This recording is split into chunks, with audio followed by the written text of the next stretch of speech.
มื้อนี้เนาะก็สบายดีทุกๆคนอ่าข้าพเจ้าก็เช่นเก่าเช่นเคยเนาะสมสวรรค์อืม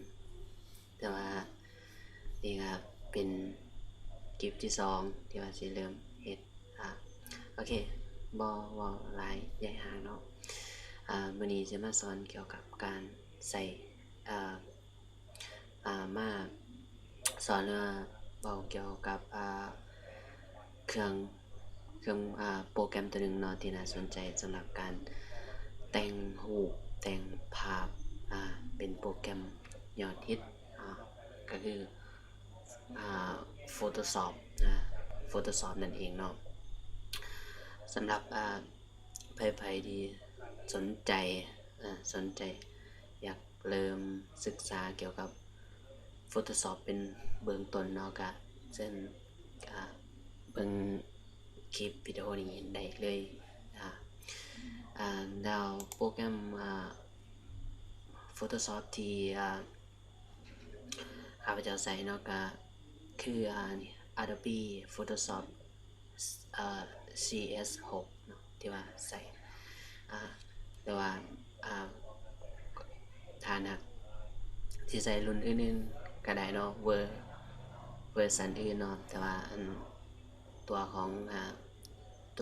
งข้าพเจ้าเองก็ใส่Adobe Photoshop CS6 เพราะว่ามันสิง่ายในหลายด้านเนาะโอเคคลิกเข้าไปเลยรอโปรแกรมมาเปิดอยู่เนาะเปิดอยู่ก่อนก็คือโปรแกรมPhotoshop สามารถเฮ็ดได้หลายอย่างเนาะเฮ็ดได้หลายอย่างพวกตัดต่อป้ายไว้นิ้วพวกเก็ดน้ำบัตรงามๆพวกเกี่ยวกับภาพทุกอย่างนะเกี่ยวกับภาพทุกอย่างแม่นผ่าน Adobe Photoshop ชีเนาะมาหมดเรามื้อนี้อยากจะแนะนำเกี่ยวกับโปรแกรมตัวนี้เป็นเบื้องต้นคร่าวๆเนาะเกี่ยวกับเครื่องมือต่างๆนะแต่ว่าตอนนี้ก็รอมันเปิดเข้าขึ้นก่อนเนาะโอเคมาแล้ว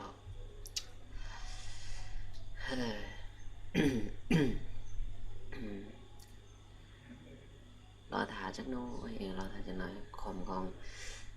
คอมค่อนข้างสิสาเนาะสเปคบ่สูงโอเคมาแล้วนี่เนาะนี่สำหรับหน้าต่างเนาะวินโดว์ของโปรแกรม Photoshop เนาะโปรแกรม Photoshop CS6 ขอเช็คดูเบิ่งนี่ก่อนโอเคก็คือเป็นโปรแกรมที่ยอดฮิตนะสำหรับการแต่งภาพต่างๆเพราะว่าใส่ง่ายใส่ง่ายแล้วก็ ภาพงามพร้อมเนาะแล้วสำหรับเครื่องมือที่เราใช้ในการตัดต่อแต่งวิดีโอเนาะเริ่มต้นที่เราสิมารู้จักก็คือ1ไฟล์ไฟล์ก็เป็นเครื่องมือแรกเนาะที่ว่าได้ใส่ตัวอย่างเช่นเราจะเอารูปเข้ามาเนี่ยเราจะเอารูปเข้ามาก็เอาเข้ามาได้หลายทางเนาะได้หลายทางแต่ว่าในที่นี้ก็สิบอกขอบอกก่อนแต่สิขอแนะนำหน้าต่างของ Photoshop คร่าวๆเนาะคร่าวๆก็คือเครื่องมือที่เราจะใส่จำเป็นที่ได้ใส่นี่ก็จะมี1มีไฟล์2มี Edit 3 Image 4 Layer 5 Type 6ก็ Select แล้วก็ Filter ที่เราจะใส่นอน 3D หรืออย่างนี้เขาก็สิบริษัทเราเพราะว่ามันเป็นการตัดต่อภาพแอนิเมชันพวกเครื่องสเปคสูงเนาะแต่ว่าสำหรับเครื่องของข้าพเจ้าเองก็ตัดต่อยังบ่ทันได้สิค้างมันสิกระตุกบ่ฮู้เครื่องมือตัวนี้แล้วครับเครื่องมือที่จำเป็นที่ต้องใช้ในการตัดต่อภาพต่างๆก็สิมีนี่เครื่องตัวนี้เครื่องมือแรกก็คือเป็น Morph Tool เนาะ Morph Tool เข้ามาคลิกเขานี่แล้วก็คลิกซ้ายก็จะมี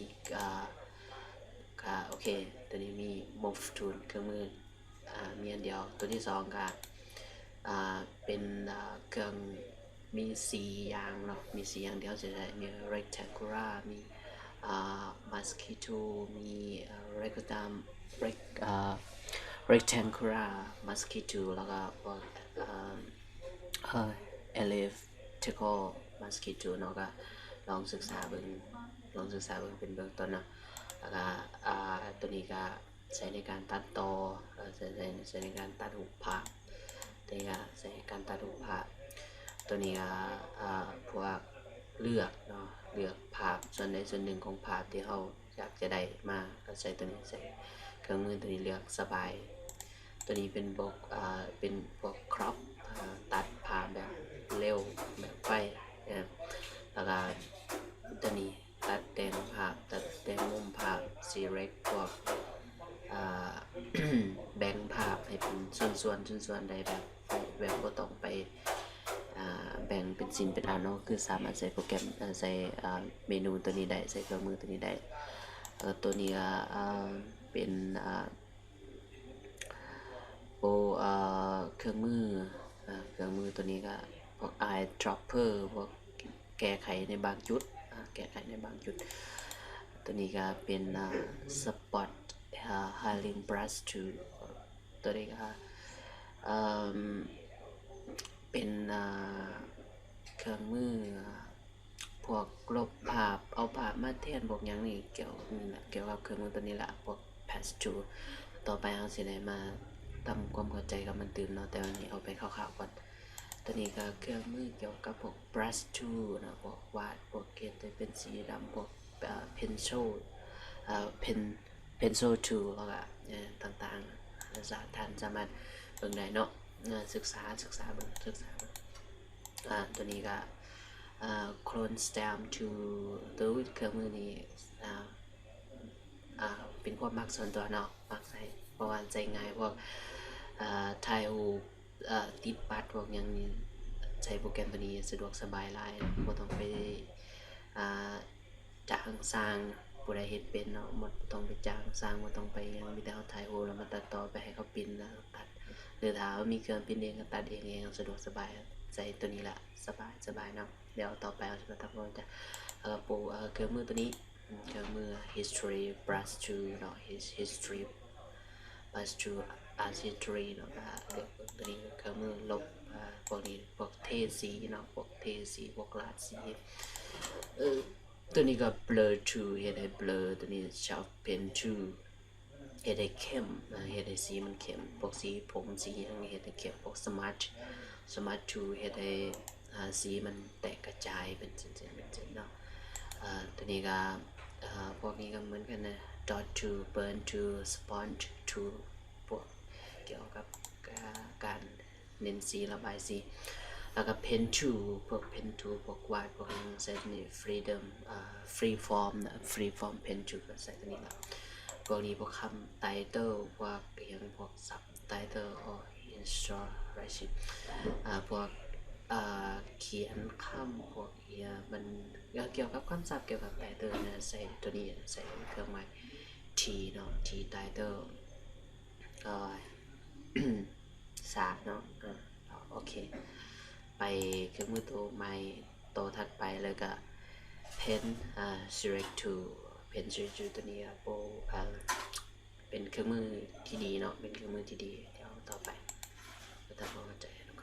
แล้วก็ rectangular พวกนี้พวกวาดภาพวาดรูปสี่เหลี่ยมวาดรูปจัตุรัสมือวาดรูปวงกลมวงม่นวาดรูปอะไรหลายอย่างพวก right to พวก custom shaft เนาะพวกอย่างนี้แหละhand to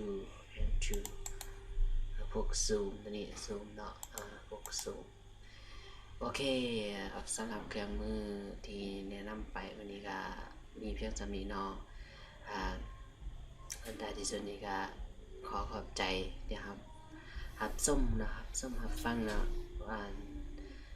หวังว่าทางคงจะติดตามตอนต่อไปเนาะในการฝึกเฮ็ดตัดรูปภาพต่างๆถ้าท่านมีขอกังขาสงสัยยังก็สามารถเขียน ความคิดความเห็นลงที่อ่าข้างล่างของคลิปวิดีโอใดเนาะถ้าอยากแนะนำตำหนิติชมหยังก็ตำหนิติชมได้ก็